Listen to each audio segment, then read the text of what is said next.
والسعادة والروقان. متنساش بقى تعمل لايك وسبسكرايب واشتراك، لان بجد لو ما عملتش لقناتي اشتراك وتابعتها سيفوتك الكثير من البهجة والسعادة يا صديقي. هتكلم النهاردة عن حلقة مهمة جدا جدا جدا، تابعها للآخر عشان ما يفوتكش حاجات كتيرة مهمة. هتكلم عن طريقة تعاملك مع الأفكار السلبية. عمرك كنت قاعد كده في مرة مبسوط، مودك حلو، مستمتع، رايق، وبعد كده لقيت نفسك بتفكر في حاجة حزينة جدا؟ بعد كده الفكرة الحزينة جابت لك فكرة حزينة تانية، بعد كده فكرة تالتة، بعد كده لقيت الأفكار الحزينة بتجيلك وتبقى زعلان ومتضايق وإيه وبعد كده افكار سلبيه وصلت بيك ان انت مثلا ايه، حياتك مش مهمه، انت ما تستحقش الحياه، حاجات بقى سلبيه زي كده، تمام؟ او اي فكره سلبيه، سواء مثلا فكره حزن، سواء مثلا فكره خوف، سواء مثلا فكره اي فكره سلبيه او اي مشاعر سلبيه. ازاي انت كانسان تقدر تتعامل مع الافكار السلبيه دي عشان ما تاخدش منك المود الحلو بتاعك، او تفضل ان انت كويس؟ مبدئيا كده عايز اقول حاجه مهمه. الافكار السلبيه، تمام، بتستمد قوتها من ان انت بتصدق نفسك ان انت الفكره السلبيه دي. يعني بتصدق نفسك ان انت فكره الحزن، او بتصدق نفسك ان انت فكرة الغضب، وغيرها وغيرها. يبقى اذا الافكار السلبية لما بتجيلك انت بتصدق ان انت هي، في حين الحقيقة ان انت مش الافكار السلبية ولا المشاعر السلبية خالص. دايما بقول ان الافكار السلبية والمشاعر السلبية دي مشاعر وهمية، وهمية. طيب امال انا ما صدقهاش؟ طب امال انا مين؟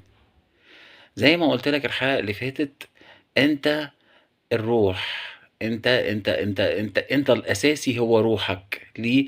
لان انت بعد شوية شهادتك دي بيبقى لهاش لازمة لما انت بتسيب الحياة، او ان انت مثلا جسمك ده بيكبر وبيشيخ، ما بيبقاش زي ما انت شباب، او ان انت. بس دي قناعة سلبية. انا مؤمن دايما وبقول دايما ان انا كل ما اكبر هنبقى قول القناعة دي، كل ما اكبر هبقى شباب وهبقى اسعد وهبقى في راحة نفسية افضل وكل حاجة افضل.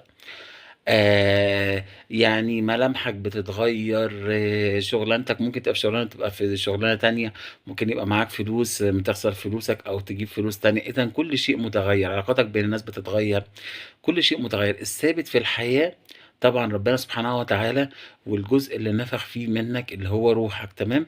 دي هي حقيقتك أو هي ذاتك الأصلية. ذاتك الأصلية اللي هي الروح دي، هي ما بتعرفش غير الحب والفرح والسعادة، تمام؟ طيب، لما انت بقى بيجيلك فكرة سلبية فبتصدق ان هي انت، فانت كده بتبتعد عن ذاتك الأصلية او روحك. طيب، انت بتقول كلام كتير قوي، احنا عايزين امثلة من الواقع، وعايزين ايه تقول لنا تمرين كده عشان ايه نتحرر، مش ما نتحرر، او ما نفكر الافكار السلبية دي تفقد سيطرتها علينا. بص يا حبيب قلبي، بص يا معلم. لو انت قاعد او انتي قاعدة، مثلا جاتلك فكرة مثلا حزن، جاتلك فكرة ده فلان جرحني، ده فلان زعلني، اقفش الفكرة دي على طول، او اقفش الفكرة دي على طول. قول دي مش فكرتي، دي مش فكرتي الأصلية، والفكرة دي ملهاش القدرة على السيطرة على حياتي.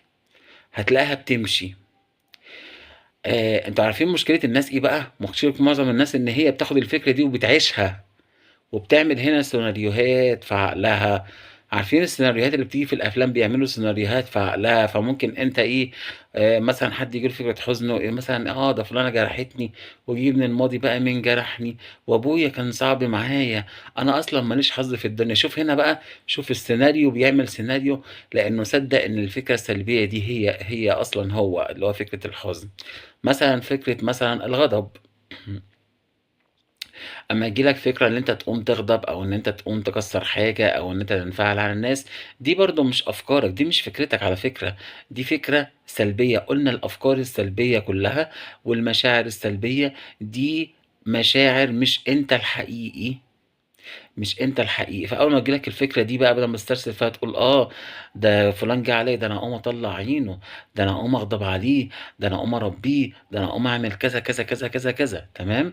أول ما تيجي لك الفكرة السلبية ديّة، افصل نفسك عنها، امسكها من أولها كده، امسكها من أولها، ما تسمحش للفكرة دي تدخل كده وتجتر الأفكار السلبية أو المشاعر السلبية، وبالتالي مودك يبقى وِحِش وتفقد سلامك الداخلي. قُل لأ، فكرة الغضب دي مش منّي أو مش بتاعتي، أنا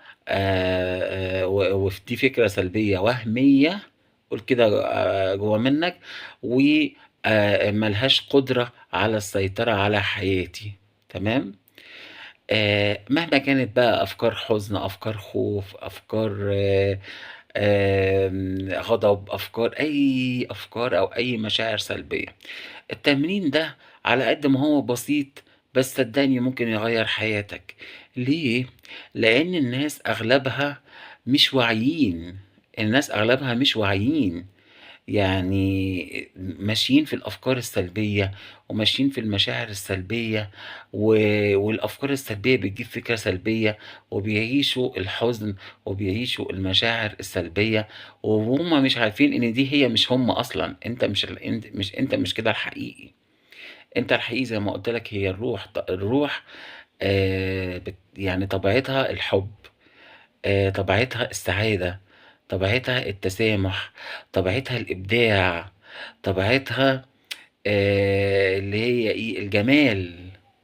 يعني طبيعتها إن إحنا كُلّنا نبقى حاجة واحدة، طبيعتها إن إحنا الاتصال بالآخرين والتواصل مع الآخرين. دي هي روح، دي هي أنت الأساسي. لو أنت بتبُص كده لنَفْسك في المراية يا حبيبي، اعرف إن أنت مش جسمك ده، جسمك ده بيتغيّر، وكل شهر أو كل شهور بتتكوّن أعضاء جديدة ليك، تمام؟ أنت مش فلوسك بتتغيّر، أنت مجرّد روح ربنا نفخ فيها، أو أنت كائن روحاني لبس بدلة الجسد وجه في الحياة عشان يجسّد المعاني الجميلة بتاعة ربنا. وهو ده على فكرة في اعتقادي، من وجهة نظري ده أصل كل الأديان السماوية، ودي أصل كل الأخلاق وكل الفلسفات الجميلة، وأصل كل حاجة جميلة، هو إن أنت ترجع لذاتك الأصلية. مهما الأفكار السلبية جات لك، قُل دي مش فكرتي، والفكرة دي دي فكرة مش لن تستطيع إن هي تسيطر على حياتي مهما كانت، مهما كانت. المشكلة بقى أنت تبقى صاحي للأفكار بقى. المشكلة إن معظم الناس إيه بقى، بتنام. بتيجي لها الأفكار السلبية دي وبتمشي فيها وبتعمل سيناريوهات، وناس بتعمل أفلام. في واحد ممكن يعمل سيناريو، أو واحدة دور الضحية، إن أنا ضحية، وعلى فكرة الروح أنت قوي، أنت مش ضحية. تمام، يعني فكرة إن أنت مظلوم، إن الناس ظالماك. مثلًا ممكن حد يعمل سيناريو، ده أنا ضعيف، ده أنا لازم عشان أبقى قوي أقوم أورّيهم وأفرّجهم. ممكن حد مثلًا يعمل فكرة، يعمل سيناريو جوّه إن هو مثلًا الخوف، أنا خايف على أولادي، ده هينزلوا الصبح، يا ترى إيه هيجرى لهم، ده ممكن وهُم جايين الباص يخطفهم، وناسية إن في ربنا موجود، وإن كل حاجة في إيد ربنا، مش في إيد الأوتوبيس ولا إيد كذا ولا كذا ولا كذا ولا كذا. فأنت راقب أفكارك السلبية، واعرف إن هي مش أنت، ومع مرور الوقت هتعرف إن في مساحة ما بينك وما بينها. بكده الفكرة السلبية هتفقد قدرتها على إن هي تخلّي مودك مش كويس، أو تعيش مشاعر سلبية أو كده. بجد الحلقة دي لو سمحت، لو أنت شُفتها، مش عايزك تكون من الناس اللي بتقعد تشوف حلقات وبعدين تشوف حلقات وحلقات، لأ بجد طبّقها. أنا عايز تخلّي التمرين ده هو تمرين حياتك، تمرين حياتك، وجرّب وشوف، جرّب وشوف. أنت لمّا أنت بعد كده تعمل التمرين ده هتبقى عندك مهارة تلقط الفكرة السلبية على طول. فكرة خوف، ده مش أنا، دي فكرة، مجرد فكرة، ومش عندهاش القدرة على السيطرة عليَّ. فكرة حزن، ده مش أنا، ده مجرد فكرة، ما عندهاش فكرة الحزن، ما لهاش سيطرة على حياتي. ده فكرة ده مجرد فكرة، مش أنا، مش بتعبّر عن حقيقتي. وما عندهاش القدرة على السيطرة من حياتي، وابتدي بقى إيه بقى أفكّر في أفكار في الحاجات اللي هي حياتك، الحب، التسامح، السعادة، الفرحة، الجمال، الإبداع، ال ال ال ال أي حاجة إيجابية. ويبقى أنت كده بجد بعد شوية ومع مرور الوقت لمّا أنت تخلّي ده تمرين حياتك، هيبقى أنت عارف أنت إيه، عارف أنت أمّا ييجي حد ييجي يلعب كورة في الأول بتبقى الأمور تمام، بعد كده لأ، تحس إن هو بقى عنده بقى forward بنسموها forward أو عنده مهارة إن هو يلعب كورة، إنه يجيب أهداف، خلاص أنت هيبقى عندك مهارة إنك تلقط الفكرة وخلاص. بالسلامة، ما بتقعدش تمسك فيك، يا جماعة ده في ناس ممكن بجد ييجي لهم فكرة سلبية ويعملوا سيناريو ويقعدوا بتاع نُص ساعة عايشين في الحزن أو عايشين في كذا وكذا كذا و ويستهلك طاقتهم أو أي مشاعر تانية. فأنت اقفش الفكرة، قُل دي مش أفكاري، ما لهاش قدرة، الأفكار سواء سلبية بقى سواء حزن، غضب، خوف، ألم، أي حاجة قُل دي مش أنا، دي مجرد فكرة سلبية وهمية ومش بتعبّر عن ذاتي الأصلية أو ذاتي الحقيقية، وليس لها القدرة على السيطرة في حياتك. درّب عقلك على كده، هتبقى عندك مهارة زي اللي بيروح الgym ويبقى عنده مهارة يرفع أثقال، أو اللي بيروح يلعب لعبة، أو اللي بتقوم تعمل مثلًا إيه، أكلة معيّنة، هتبقى دي هي مهارة حياتك، وهتبتدي تشوف قد إيه تبتدي تكتشف بقى إيه، هتبتدي تصحى وتشوف قد إيه أنت كنت مضيّع عمرك كلّه في أفكار سلبية وحشة، وكنت فاكر إن الفكرة دي هي أنت، لكن دي مش أنت.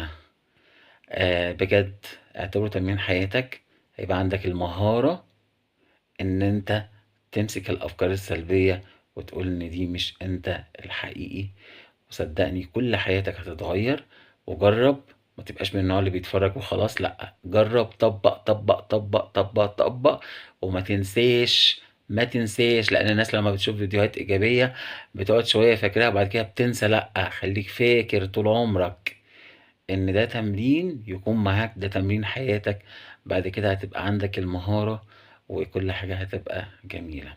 من قلبي باتمنى لك السعادة والاستمتاع والروقان، طبّق، خلّي دي تمرين حياتك والمهارة بتاعتك هتزيد، وهتبقى أنت كده إن شاء الله بإذن الله حياتك هتكون جميلة، وأتمنى من قلبي لكل إنسان بيتألم إن ربنا يدّيه السعادة، لكل إنسان عنده غضب ربنا يدّيه السلام، لكل إنسان مش لاقي نَفْسه الحقيقية وعنده آلام من جوّه كده إنه يلاقي السلام والسعادة والاستمتاع وكل شيء. ما تنساش تعمل اللايك subscribe والشير، مش عشان الأنا والإيجو بتاعتي لأ، عشان ننشر القيمة وننشر أكبر قدر من التفاؤل ما بين الناس. باحبكم جدًا، سلام.